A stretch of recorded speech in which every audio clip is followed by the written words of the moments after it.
that again. Hi, everybody. Fantastic that you could all come to this event. We are promoting our amazing primary resources, which Nikki has developed over the last year. Done lots and lots of research pre that, and then we've come up with these fantastic resources which have been funded with a grant from All Saints Education Trust.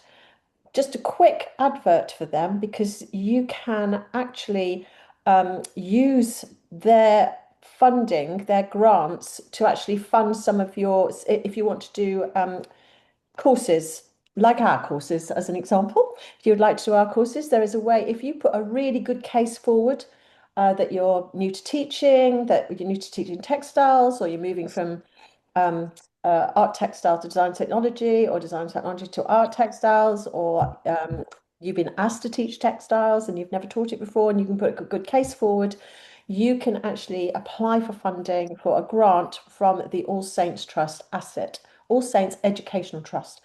So have a look at that. Right, I'm not going to talk about that anymore. Other than, no, I'm going to let Nikki talk about Malcolm the Weaver. So I'm Yeah, going to yeah, hand. I've got it Okay, on my I'm slide. going to hand over to Nikki. So, If you could, thank you, Dawn. If you could put yourself on silent, guys, or if Dawn can put you all on silent, that'd be great. I'm just going to do a little welcome PowerPoint, quite short, hopefully.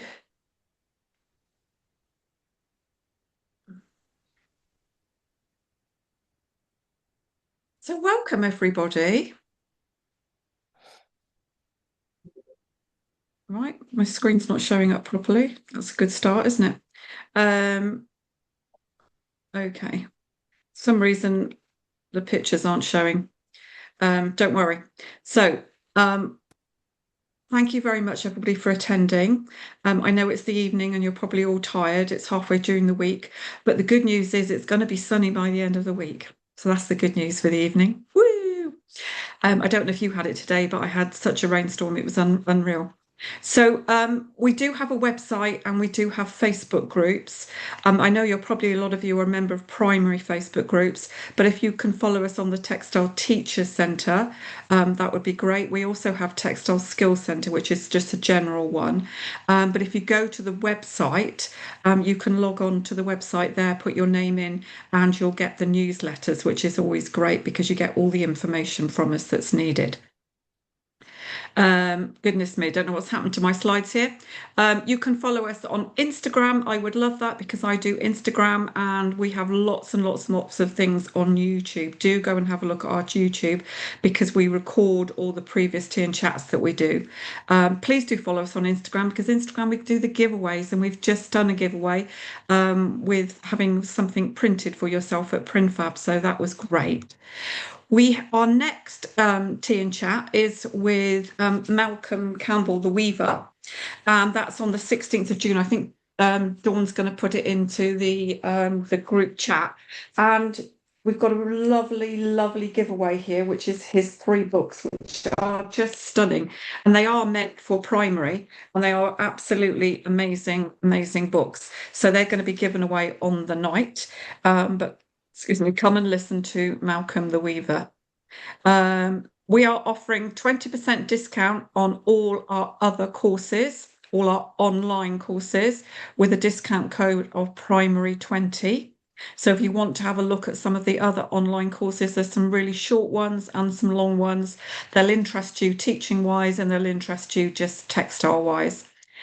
Right, we're going to have a look at the 8 resources. What are textiles, skills for life, sustainability, digital textiles, art textiles, textiles technology, and then both of those have a design and make resource as well.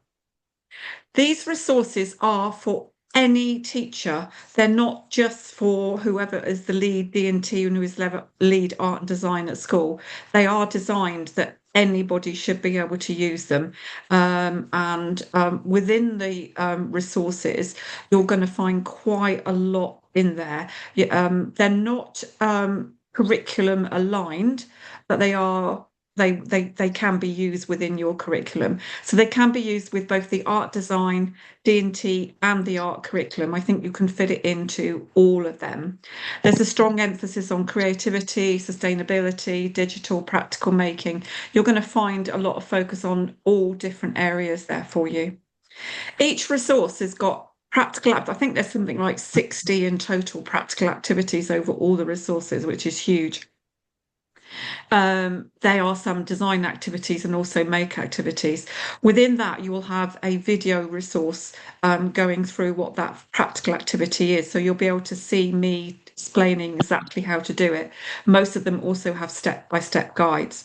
But you've also got games in there, you've got careers, you've got artists, you've got cross-curricular, health and safety, and reflect and recall sheets. And you've also got quite a big plan at the beginning.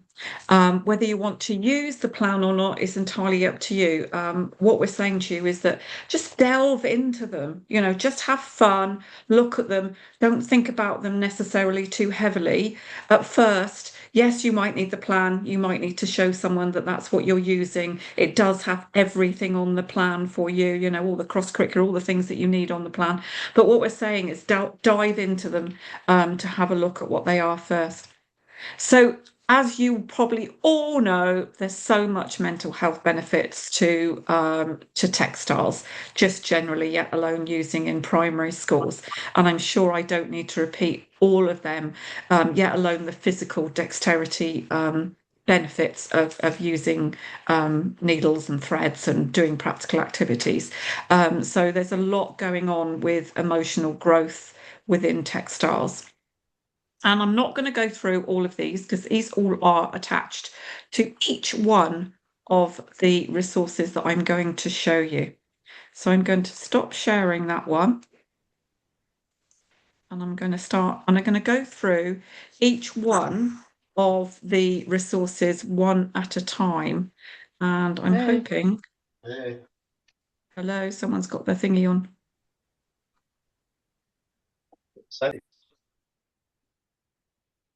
Nope. Okay. Just bear with me, everybody, because I think my resources have crashed because of the losing the images. So I just need to, this always happens, doesn't it? Just need to re-add them. It won't take me 2 minutes. Technology for you.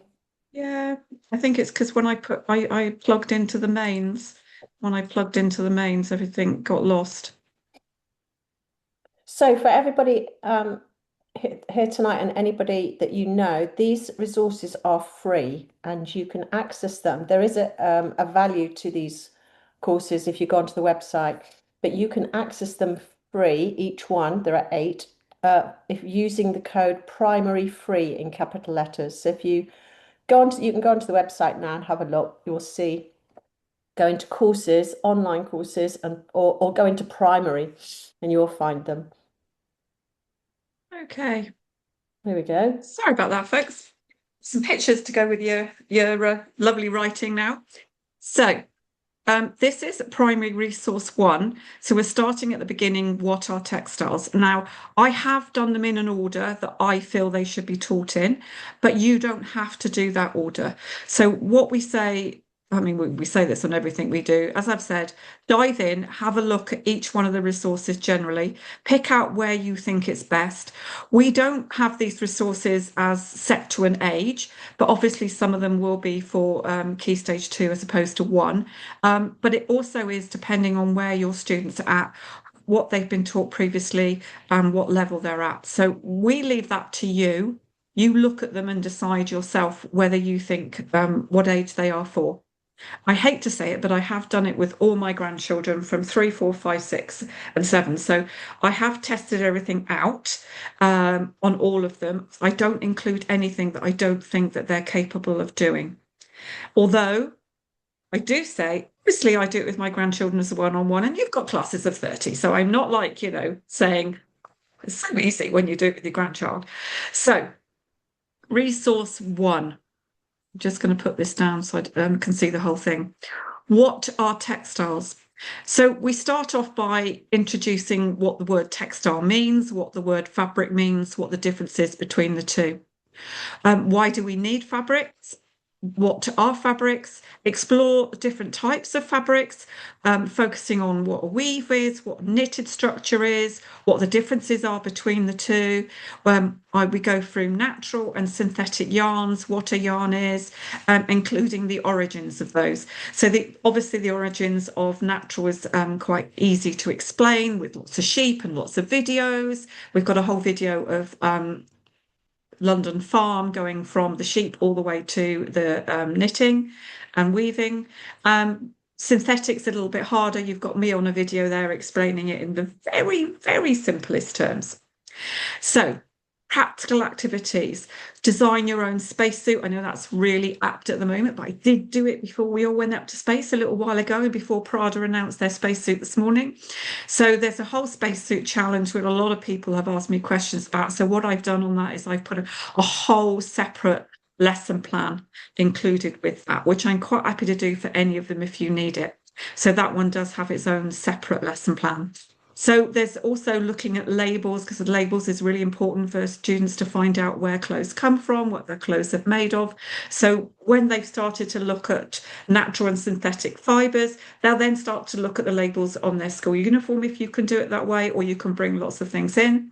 We've got rainbow diamonds, weaving with a paper plate, weaving with a cardboard frame, weaving plain, weaving with rip scraps, basket weave, twill weave, and finger knitting. The hardest on there actually is finger knitting, believe it or not. But once you've got it, you've got it. So we're looking also, as we said, specialist fabrics as well. So, spacesuits, firemen, cars, where everything comes from, whether it's natural or synthetic, and not just your ordinary, what are they wearing to school and what have they got at home in the house, but looking at specialist clothing and why we need specialist clothing. Then, as we said, design your own spacesuit. There's a video on there from SpaceX. Sorry, it is SpaceX. But there's also, as I said, a lesson plan, and you've got a template there for designing their own spacesuit. So what is weaving? What is knitting? Having a go. As you can see here, you've got the finger knitting, the cardboard weaving. So they all come with videos, explanations, step-by-step guides if you need them. It is all there for you, me showing you. And a lot of people do show these directly to the class, which is fine. I would suggest you listen to the video first because some people do just show it. But look at the video, see if it's applicable for your class, and then by all means show it.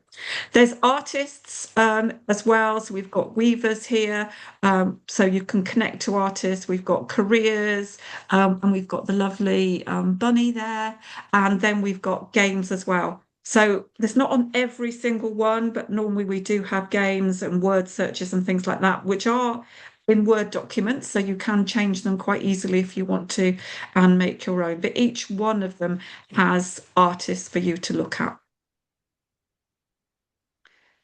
I do this very quickly, but believe me, there is a huge amount on that first one. Absolutely huge.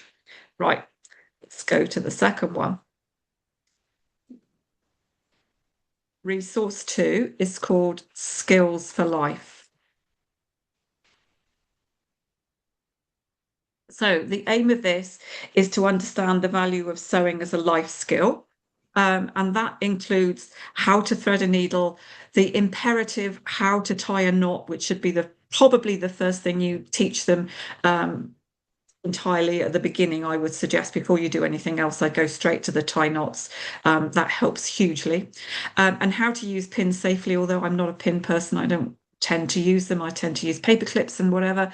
But so it's up to you whether you use pins, but there'll be health and safety guidance in there. So then there'll be lots of different hand stitches. So there's running stitch, back stitch, blanket, whip, and cross. And cross stitch has artists with it, but I do go through each one of these on a video, and running stitch being 95% of what we use. Back stitch if you want to teach them for sewing up some of the products that you're going to make, and blanket stitch in whip stitch for doing, and cross stitch also for doing decoration. So what are seams, exploring seams and those decorative stitches, developing accuracy and creativity, but I'm more concerned with creativity than I am accuracy. While applying good health and safety practice. The difference between hand and machine, if you've got a machine at school, I went to Wales a few weeks ago and they actually do have machines in their school, which is amazing. I have sat with my 3-year-old doing machine stitching, so that is possible to do. Obviously, that would be more of a much smaller group on the side, but if you've got a sewing machine, that's great. So it's all about taking part in activities linked to culture as well, using stitching in a creative and meaningful way. So the practical activities are looking at stitches, which is a home activity. So once they've looked at stitches, maybe in the classroom, you might have done that with the first one, or you might do that with this activity. They might look at their bags and their clothes and see what stitches they can recognise on there. They then can go home and look at stitches at home and see if they recognise any other ones. It'd be great if they come back and they could find blanket stitch at home, wouldn't it? There's design the poster, the value of fixing their clothes. There's Japanese sashiko activity, running stitch with Suffolk puffs, which I'll go into, which can be done individually, or I'd love it as a collaborative project. Attaching a button, how to attach a button properly. Textile Tales, a stitch story to encourage creativity, imagination, and collaboration, to allow children to use their senses to explore a range of fabrics and stitches. So that actually was done by somebody. She told me that she combined this with doing some painting onto fabric, and what they did, they stitched. So we're talking about stories that you might come up with, or you might have a story like their journey to school or something like that, or you might combine it with other things. So here we've got sewing on a button, what is the stitch, and pins, threading, knotting, stitching and finishing. Then we've got what are you wearing, as we've said. It'd be great if you could find blanket stitch, not easy to find, but running stitch is going to be everywhere. How is their garments joined together? Be great to tell them what a garment is too. They probably don't know that. And how is it joined, and what is the most popular stitch? Looking at shoes as well as bags, as well as anything else, hairbands, you name it. You can look at a lot of different things. So designing a poster there, so you've got all of that in there, and then you've got artists to inspire. You've got Faith Ringgold there talking about her own stitch stories, and then they can do their own stitch story. You've got Shashiko, yeah, which they don't have to stitch it, but they could create their own pattern if you show them some of the Sashiko stitching, which would be great, so they could actually draw their own patterns. So Suffolk puffs are created with just running stitch, quite easy to do. And if you can join them together, you can make a whole blanket that can be put on the wall. So that's quite a good one. And it's historical as well. Suffolk puffs supposedly come from Suffolk. And then you've got Malcolm the Weaver, who talks about, he's called Mr. X Stitch. Oh, sorry, not Malcolm the Weaver, sorry, Mr. X Stitch, which is Christian. And he talks about all the things that he does with cross stitch, and he's got some amazing cross stitches in there. Cross stitch easy to do for the younglings, but probably the things that he's done are quite complicated. But if you want to, don't think you can hear that on here. If you want to, he does a series of books. And some of them are quite complicated, but some of the ones that he does like space, and he does spaceships and all sorts of different interesting things, especially for the boys. So he puts all the patterns in these books, which are great. And I think you can get hold of them individually, and you might be able to get hold of some secondhand. But have a look at maybe some of them. They're really, really great books. That's number 2. Now we go on to number 3.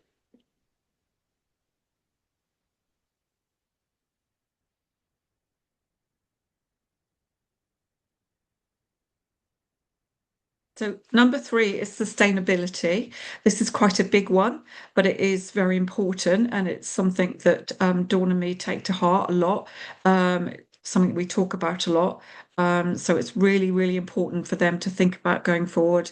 I know they're young, but this is going to be one of the most important things and one of the biggest careers changes that's going to happen as they go through and as they get older. So the resource aims is to make them ethical consumers, to introduce people to sustainable development, understanding the 6 R's. So I do go from quite young right up to year 6 with this. So the PowerPoint that has the 6 R's is quite fun and quite easy to follow, going right the way through to activities that involve looking at designers, which is a bit more complicated. But it's also looking at all the environmental symbols and their meanings. If they've got some already, again, on their labels, that would be amazing. Or if they excuse me, they could look at things at home. They're more likely to have them on some of the things that they have at home rather than maybe uniforms. What is the environmental impact of textile? There's a whole PowerPoint on that. That is probably, I would think, for more 5 and 6.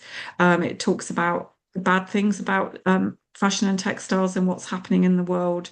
And then we go on to rethinking about fashion and how our environmental designers and shops doing great things for the future. And then there's lots of looking at future awareness and tackling climate change and lots of things on new fibres and fabrics. So the practical activities are the 6 R's. There's a fix it activity, teaching children the basics of mending and the importance of caring for their clothes and extending the life of their clothes. Repair activities linked to careers. We've got a couple of girls that we met who are sustainable designers. We've got a Shashiko patch repair if they've moved on from the Shishiko designing to repairing their clothes with it. Designing and growing from seeds, futures activity, making laws, which they love. They love once they've learned a lot about this. They really love thinking, wow, let's make a law for the future. Let's change the future. And designing a futures garment. So you've got lots of it in there.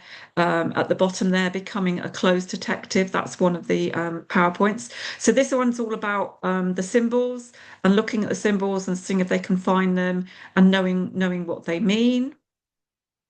And sustainable development, and then repairing the clothes. So we're really hoping. So we've got this Ava, who has done some beautiful clothes, and what she's done is she's taken some secondhand clothes and she's made them look beautiful by patching them and doing all sorts of beautiful things with them. So that's in there, and she talks to you. So there's a video of her talking.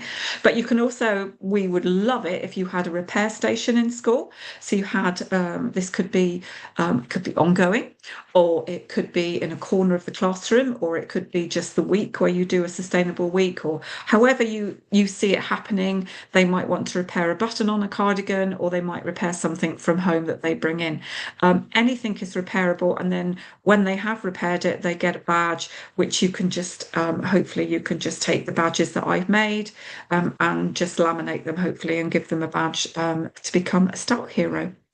So then we look at environmental shops and designers. If you haven't already seen it, there are lots of shops now that are repairing clothes that you've bought from them. I don't know about repairing clothes that you bought elsewhere, but Uniqlo are doing it. The Uniqlo shop in London is in the one in Regent Street, Oxford Street, has got a downstairs where they're actually repairing clothes. So a lot of shops are now doing this. We've got a lot of new fibres and fabrics as well. Stella McCartney on there. Then we've got another one, which is another Leah talking. She talks about one-off garments because she was talking about wedding dresses being a one-off garment and how it can be reused. So she's got this lovely, lovely story about putting some seeds in part of the wedding dress, and then you bury the wedding dress in the garden and the seeds grow, which is really a lovely thought.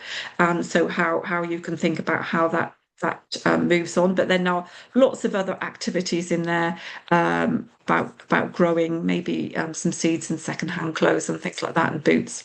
And then you've got all these future activities, teaching about circular fashion, eco fabrics, green manufacturing. So probably for the older kids. But there's also all the questions there. So asking them, do they know what happens to their clothes? Do they know? Does their mum take them to secondhand shop? Does she put them in the secondhand bins? What happens to their clothes? And what do you think clothes will look like in the future? So there's like future activities about designing their own clothes once they've looked at a lot of those things. Are you all still with me? Yes. Number 4, we'll have a 2-minute break while I after number 4, while I put up number 5, 6, and 7 and 8. Right. Number 4 is digital textiles. And obviously so important because that's also going to be part of their future. I think it's already part of their present, isn't it? I know the laws are going to change, as they've said, the Prime Minister said this morning, but digital textiles will be part of their future. So it's aiming to introduce them to CAD in a very simple way. I have done this with my 6-year-old, and he was able to do it. So it's learners will develop the skills of using a computer, which they already do anyway, and creating repeat patterns in PowerPoint. So you do need PowerPoint, but it is very, very easy to do. So it's them gaining confidence in digital design and using techniques and processes and preparing them for the future for digital industries. So they're going to create a repeat pattern. Hopefully, they won't just use images from the internet. I'm hoping that they will use their own images. That might become a little bit complicated being able to get their own images. I understand that. But maybe if you had a camera or a phone that, they can go on a walk or something and they can take, you'd be surprised. That image on the right there is a bit of dye splashed in the sink. And that has been made from a little bit of dye splashed in the sink. So it is possible for them to do something in the classroom. When I went to Wales the other week, I did take pictures of all sorts of things. A designer dinosaur paper mache's back, and they could not believe when I did it very quickly before the course started, how easy it was to create something from something like that. So it's also about layering images and about putting repeat patterns into shapes, which will all become clear when we see the make projects and how we're going to put them onto t-shirts. So that's in a shape. And that's a big repeat and a small repeat, as I said, from just the splashing in the sink, all of these ones here. This is me talking about printed and digital careers and how they've changed, because that's what I used to do, believe it or not. And then it's putting some of these things into exciting shapes for them. All the shapes you'll just find on the computer. They're very easy. They're not hard to create some shapes. Simple to do. Cool. Right, I'm now going to just load up the last 4. Any questions, Dawn, have we got yet? Are we just all like overphased by it all? No questions yet, but if anybody has got any questions, then fire away. You write them in the chat. Yep. We can You can we write can in the always have a chat. You look at don't them. need to speak. Just a reminder that I've put into the chat the link for the where to find the primary courses, these primary resources, plus the code that you need, which is primary free in capital letters, all one word. Obviously, easy peasy to remember. Very easy. There's nobody got any questions? You gain access, and you've got access forever, and you can download stuff and show Yeah. the videos in school, but don't It's all copy them. no. It's all PowerPoints, Word documents, so nothing complicated that you can't download. Yeah. Yes, they're MP4, the videos, but it's all there for you to gain access to and to download and use yourself and change yourself. That's why I like Word documents, so that you can actually change them yourself if you need to. And like the word search is a Word document, so you can change that as well. So if you feel the need to do some more work, be my guest. You can always send them back to me, and I can always add them on. Right, let's get to the next one. So number 5 is art textiles.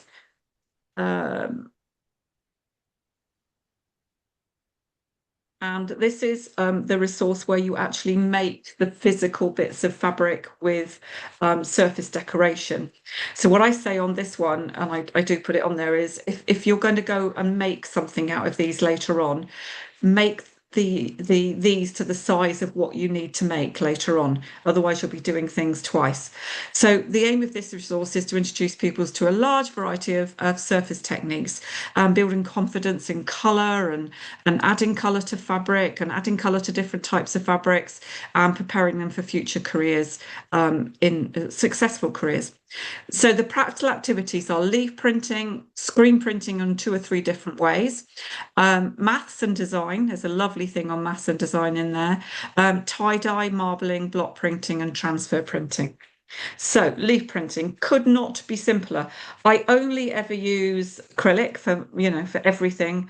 Just the grounds there, I've used a scraper tool, just use some watered down acrylic and scrape the ground to make a nice, more exciting ground, because I do like to do things on, start with a white ground. I mostly use polycotton, only polycotton because I get polycotton sheeting and it's the cheapest thing to buy. But if you put on your however you speak to your parents, is to get some old sheets, some nice sheets. Just get some white sheets, easy peasy. So all you do is coat the leaf, turn it over, and roller the back, or just use your hand if you don't have a roller to do an impression of a leaf. Honestly, it couldn't be simpler. It's fun to do, a bit messy, not too messy. If you put a piece of paper over the top of the leaf and roll over the top of the piece of paper, you're not being messy at all, really. So screen printing, the artist inspiration here is Louise Pettiver. She is so lovely and she talks about her own art, and she tells you to go for a walk and do some drawing. So that's a nice thing to think about. But basically, this screen printing, the one down below here, is just done, well, with a screen, but with acrylic and a leaf. So the leaf is put under the screen, or a piece of paper fabric down first, then the leaf, then the screen, and you just scrape some colours through. You don't need to use a squeegee.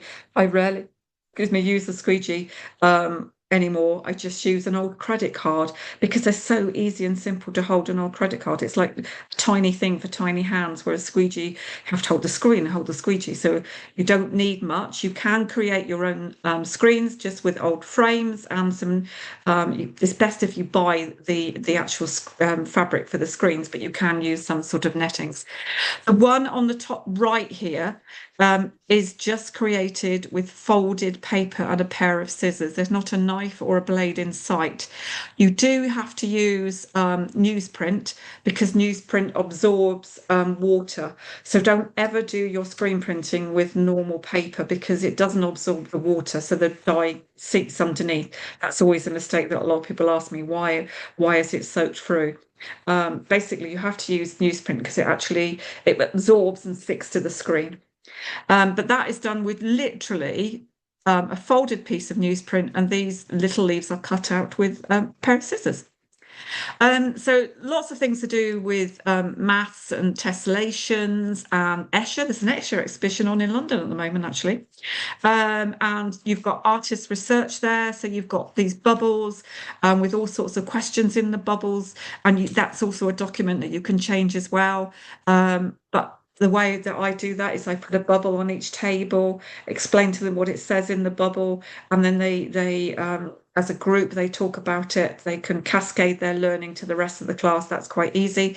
So you've got artists there, Unica Elora, where it's all like lovely big shapes, and that links with this screen printing down here.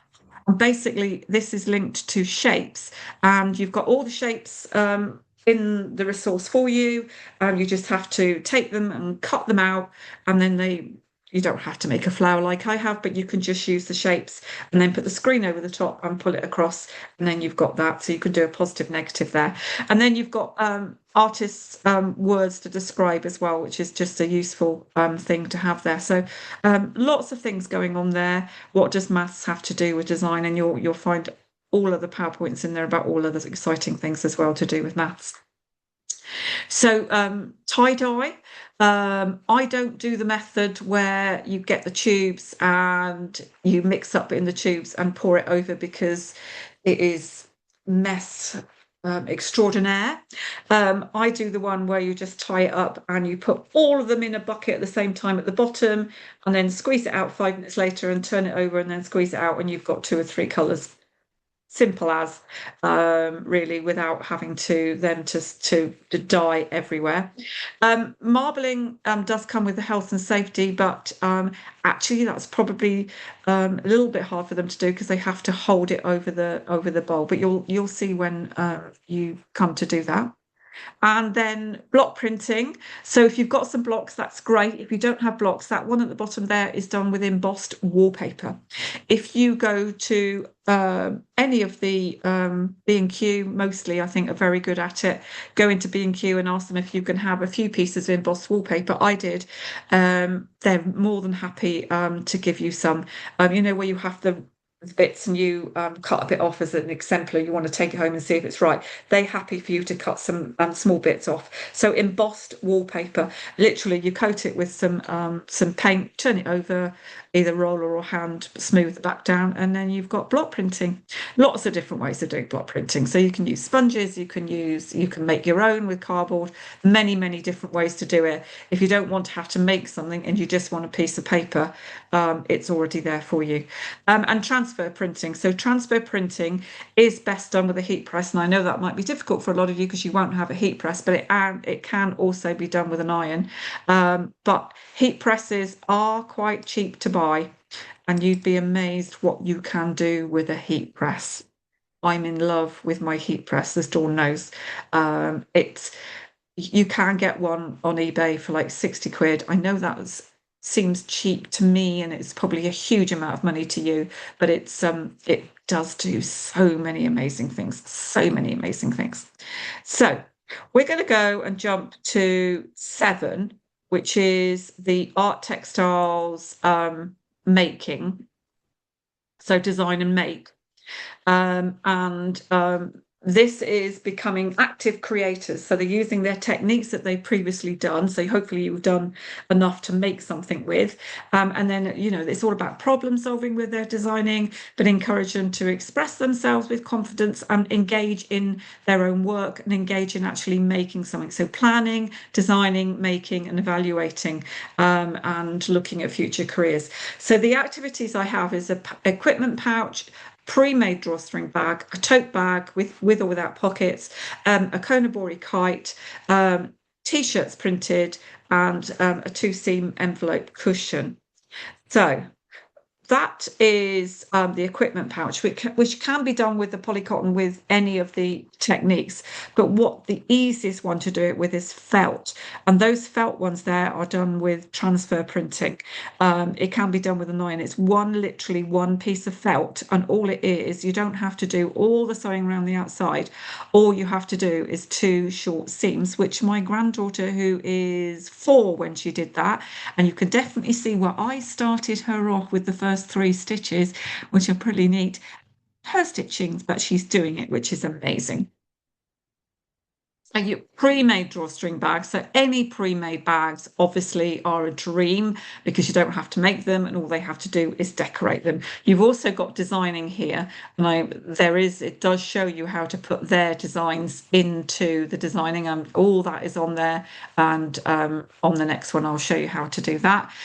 So no stitching required, but you can do any of the methods that you want to use. I've done the leaf print on the front there. That's some more designing with CAD. So it takes an image from the internet, and you can put any of their designs into those images. And those are the tote bags. So you can see where I've done the marbling and the block printing and the screen printing.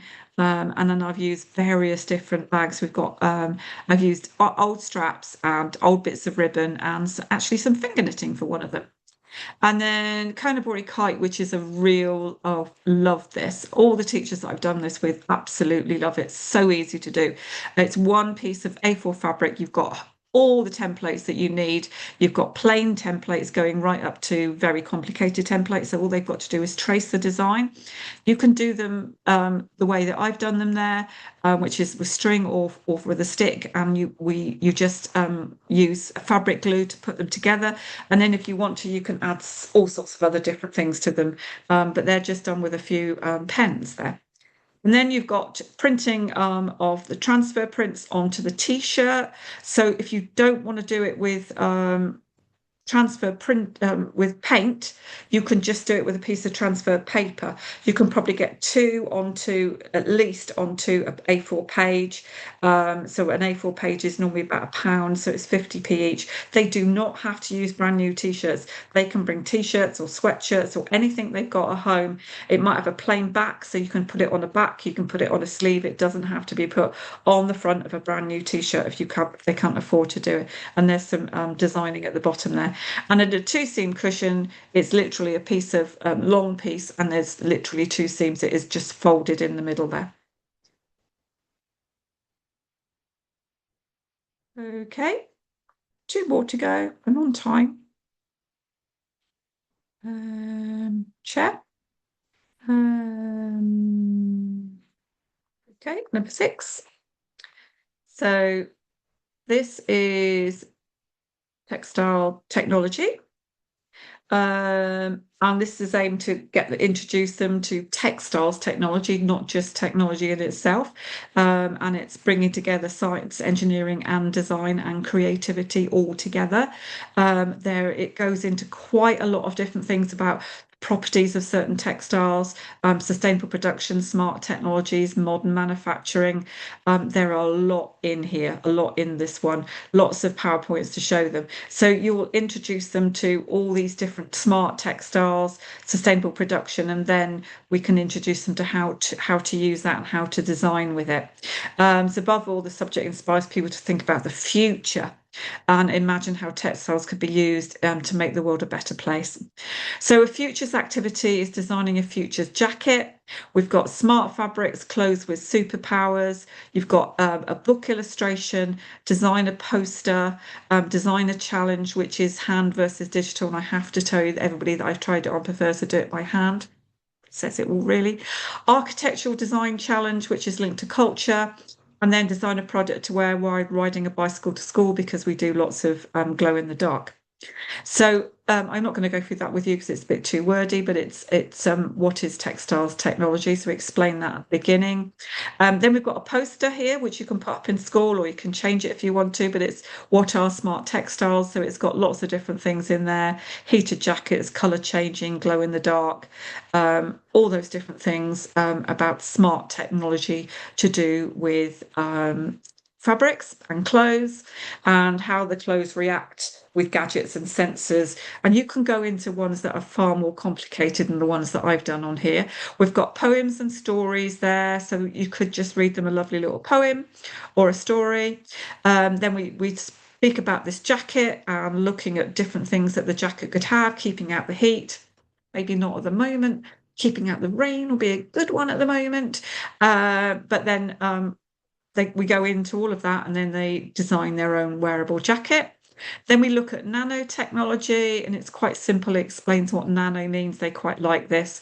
And then how nanotechnology is tiny, tiny, tiny, tiny, and then how these are implanted into the fabrics. And then we've got a few bits of nanotechnology. I've made some sort of sparkly wackly grounds for them here and Tinkerbell, so that you might want to do those for some of them.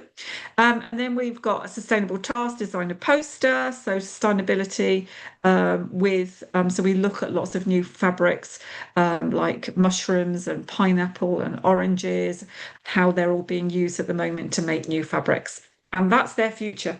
That's what they're going to be doing. Then what is smart manufacturing? So 3D knitting is quite a good one. So if they look at their socks and they find they don't have a seam on their sock, how has that been made? And then a design activity is to practical activity about wearing something to be worn to school. So will it be glow in the dark?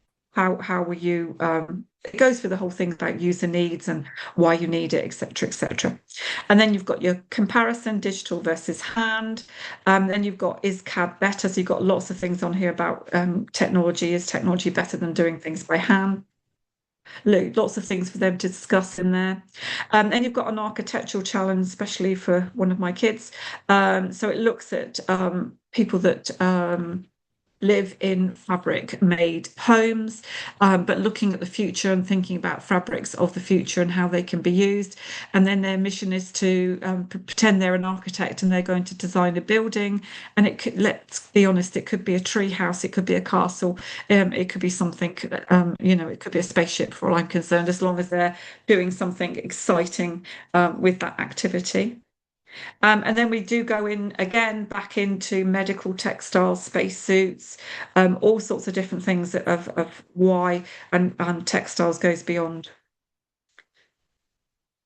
That's number 6. And then we have the last one. You're probably going, oh, goodness for that. Maybe not. Right. So, how can we make some things with textile technology? So there's a lot of design activities in this one, because some of them are quite expensive to buy or hard to get hold of. So it is empowering the next generation of makers and designers, I should have in there, really. Designing and making with smart and e-textiles, building knowledge from the previous resource, and trying to do some practical hands-on activities.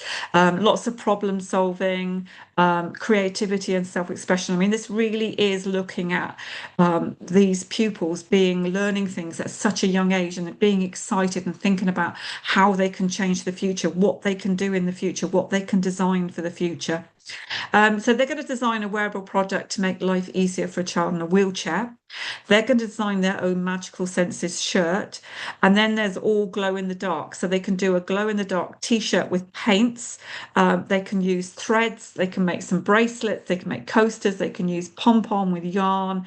There's techno designing, which you had a look at previously. Kitronic, there's a whole one in there with Kitronic using their equipment, which actually is quite cheap. There's making and designing a glow-in-the-dark backpack and a backpack inventor challenge.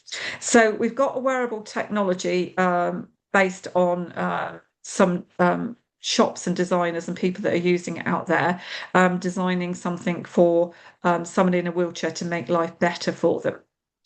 Then we've got the magical senses shirt. So there are your 5 senses. What are your 5 senses? So you can start off with all of this and then looking at how what we've said previously about smell and taste and touch. So there is also another it's on here. No, there's a designer that has been using sound. And you'll look at all this, it's called a sound shirt. And what happens is that they can, for deaf children, they can actually, it taps the sound onto them so they can feel the rhythm in their shirt. And there's also one which is a hug shirt also. If somebody in New Zealand hugs their shirt, you can have somebody feeling that they're being hugged in their shirt in England. I mean, it's thousands and thousands of pounds, but what it does is with these, it emerges to them to show them various different things and how, touch, taste, smell, hearing, and sight are the 5 tastes and senses and how they can be used within clothes. And then you've got all your glow in the dark. So you've got glow in the dark paints, glow in the dark yarn, and they love the bracelets. They just love making some finger knitting and putting them under a lamp and having that glow in their hand. So yeah, that's a goodie. Or a pom-pom, actually. They do like a pom-pom too and hang it off their bed. Then you've got the techno designing. So you've got Coot Circuit there that do an awful lot of this. And I will explain. Obviously, this can only be done literally on a computer. You can't take it home or do anything with it, but I do show you how to do that on there. And then you've got the Kitronic, which that's one of their LEDs there, and you've got the circuit and it shows you how to do it, and it literally changes color, which is amazing. So it's all on there how to make a corsage. But you can just do smaller ones and put them into, it's all running stitch, and put them into various different things. Backpack challenge, so it's all on there about investigate, measure up, and design a backpack of their own to wear to school, what features they want. So they look at their own backpack or bag, whatever they've got, and look at all the aspects of it and think about how they can use that. It's got lots of bits there about fastenings too. So gone through that very quickly because I've got 8 minutes to go. Very impressed with myself, timing wise. But it's for you to go in there. And I mean, it will take quite a while for you to go through all of it. But from what I've shown you tonight, maybe you might want to just dip into something. Honestly, if you use them for cover, they're great. So there's lots of design challenges in there that can be used for cover, or you can go all out and do a week in the summer. Yeah, there's enough in there for you to cover a whole week of activities for every class in every year group. It's entirely up to you whether you want to use small snippets. It's there, as Dawn said, it's there forever. So you could just use one thing at a time. The space thing obviously is really great at the moment because it's all happening space-wise. And there is a lesson plan in that one to do that one, or just a few design activities, or just start yourself off slow. You don't have to do all the making things. You need more time to do that over a period. But we would just be delighted that if you started primary off doing some of these textiles when they get to secondary school, gosh, the teacher's going to love you. Yeah, because they're going to be so far ahead. And we are looking at, these designers of the future, whether that's art textiles, they're just getting creativity and they're just splashing and having fun, or whether that's making a law to say, we want sustainable textiles in the future. We don't want to put everything in landfill. You're going to see all these. There's going to be lots and lots of slides for you to look at. The big sustainable one, you might want to just cut it down to 3 slides because there's quite a few slides on there, and some of them do get quite complicated. But up to you what you do. We would just love it if you actually did some. Over to you, Dawn. Questions? Thank you, Nikki. That was brilliant, absolutely brilliant. And I'm sure you're all going to get straight on the website and start downloading some of those, or gaining access and downloading some of those resources because they are fantastic. Just a quick reminder that next Tuesday is Malcolm the Weaver Campbell, and Nick is holding the books up now. They are fabulous books. All about weaving and sheep and blah and blah blah blah. They're all two-sided, which is amazing. That's what I love about them. You do one side and then you flip to the other side. I love that in the book. They are pretty lovely. And he's giving a set of books away. So we don't know how he's going to do it yet. We haven't quite discussed that. But Work that out. yeah, has anybody got any questions or anything that they want to ask or say? Do If you don't now, people do email me. It's Nikki at textileskillscentre.com. Only one S in the middle, Textile Skills Centre. Please feel free to email me, and for goodness sake, if you spot a typo, please tell me. I won't be offended. I'd just like to change it.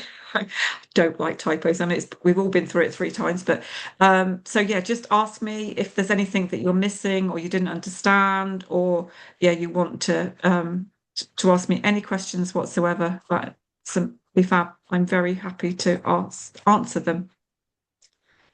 There's 20 things okay. in the chat, so there's obviously nothing. Welcome to the Aussies. We've got some Aussies here. Went very well. We have got an Aussie. Oh gosh, what Yeah. time it must be? It's not quite the middle of the night, but it must be pretty late. I think So it was. It's about 4:30, 5 o'clock, isn't it? yeah, I've got a brother there, so I should know. Um 5 a.m. yeah. Well, we'll let you get off, Bill. Yeah. Go. So don't forget to go on to Instagram, please, Yes, because I'm join us on Instagram. sure we'll do another giveaway soon. We're always doing giveaways, and we give away overlockers, machines, printing. They're pretty good giveaways.